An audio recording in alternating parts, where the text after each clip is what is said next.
ఈరోజు ప్రపంచ మొత్తం అవార్డు వాడుకునే పరిస్థితికి వచ్చారు. ఈరోజు ప్రపంచంలో అదే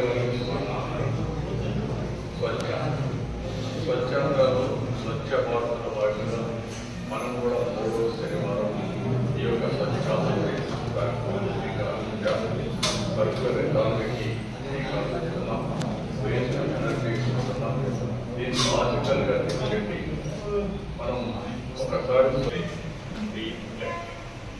ఈ డీప్ టెక్నాలజీ బాగా కావాల్సిన నాలెడ్జ్ని మీరు ఒకసారి చూస్తే ఇన్ఫర్మేషన్ని సెటిలైట్ ద్వారా, డ్రోన్ ద్వారా, సిసిటివి కెమెరా ద్వారా, ఐఓటీ లేకపోతే వేరబుల్, ఇంకో పక్కన సెన్సార్ వచ్చేసాయి. ఇవి వచ్చినప్పుడు రియల్ డేటా వస్తుంది. అవేర్లో ఒక వ్యవస్థ లేదు. 40 టెరామీటర్స్ రియల్ టైంలో మనం మానిటర్ చేయబోతున్నాం.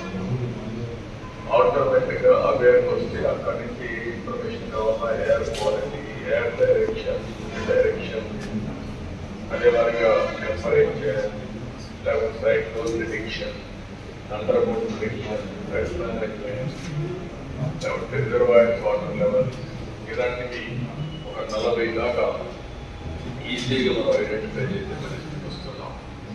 అయితే ఇవన్నీ ఒక ఎప్పుడైతే దీన్ని అమలు చేసే నాయకత్వం కావాలి, లీడర్స్ కావాలి.